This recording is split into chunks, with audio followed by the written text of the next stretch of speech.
इतिहास का सबसे अमीर कहलाने वाला किंग मानसा मूसा, जिसकी कुल संपत्ति $400 बिलियन थी, और आज के सबसे अमीर इंसान एलन मस्क की संपत्ति $207 बिलियन की है। लेकिन क्या आप जानते हैं, इंडिया के सिर्फ एक मंदिर में से $4 ट्रिलियन की संपत्ति मिली है।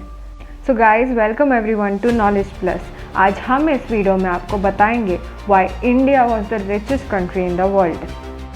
Around early 14th century Africa के साउथ वेस्टर्न रीजन को एंशिएंट टाइम्स में किंगडम ऑफ माली कहा जाता था, और वहाँ का किंग था मानसा मूसा। ये देश उस समय का सबसे रिचेस्ट हुआ करता था, और वहाँ के एम्पायर को दुनिया के इतिहास में सबसे अमीर व्यक्ति के रूप में जाना जाता था।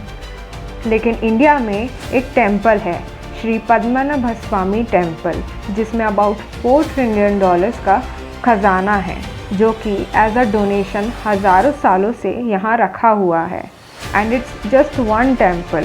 क्या आप जानते हैं कि इंडिया 1700 सालों से, यानी कि 180 से लेकर 1700 AD तक दुनिया की सबसे रिच कंट्री रह चुका है।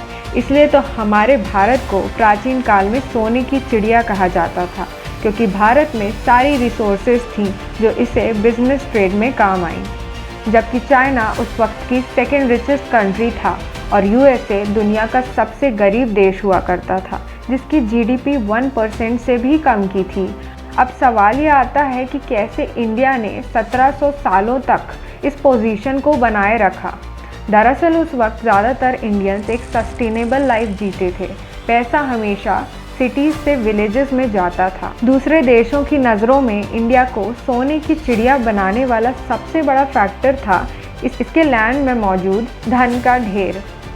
एग्रीकल्चर भारत के लिए सबसे बड़ी स्ट्रेंथ और ज़्यादातर लोगों के लिए सोर्स ऑफ इनकम रहा है, क्योंकि भारत में डेफिनेट सीजन्स हैं, विंटर, समर और मानसून, जो हर देश में नहीं होते। इंडिया डायरेक्टली इंडियन ओशन के कांटेक्ट में आता है, और ये उसे मिडल ईस्ट और बाकी के देशों से कनेक्ट करता है, जो ट्रेड में उसे बहुत हेल्प करते हैं। इंडिया में फेवरेबल ज्योग्राफिकल कंडीशन ही नहीं, बल्कि कई सारी रिसोर्सेज से भी भरपूर रहा था। In fact until 1896 India was the only source of diamonds in the world. और ये तो सभी जानते हैं कि जितनी वैरायटी ऑफ स्पाइसेस इंडिया में है, उतनी किसी भी देश में नहीं है। तो इन सभी प्रोडक्ट्स का एक्सपोर्ट वो पूरी दुनिया में करता था, और इसके मेजर बायर्स थे पोर्तुगीज़, डच, यूरोपियन और अदर मिडल ईस्टर्न कंट्रीज़। वो इन प्रोडक्ट्स को खरीद कर उनके बदले में गोल्ड और सिल्वर देते थे, क्योंकि इंडिया सिर्फ इन्हीं चीज़ों की डिमांड करता था। रिसर्च एंड डेवलपमेंट ऐसी चीज़ है जिसे मॉडर्न टाइम में बहुत इम्पोर्टेंस दी जाती है, लेकिन प्राचीन भारत इसे बहुत पहले से करते आ रहा है। एग्जाम्पल देखें तो भारत कॉइन सिस्टम को यूज़ करने वाली कुछ पहली कंट्रीज़ में से एक है। हेल्थ वाइज देखें तो भारत के आयुर्वेदिक सिस्टम काफ़ी एडवांस हुआ करता था।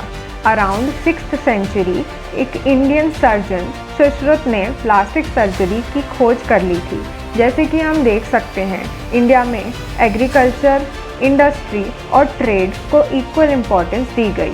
इस डिकेड में कोई पॉवर्टी और अनएम्प्लॉयमेंट नहीं थी, जिसकी वजह से इंडिया की इकोनॉमी फ्लरिश हुई। तो ये थे कुछ रीजंस जिनकी वजह से हमारा देश भारत सबसे रिचेस्ट कंट्री बना रहा। आपको ये वीडियो कैसा लगा, हमें कमेंट्स करके ज़रूर बताना। Thanks for watching.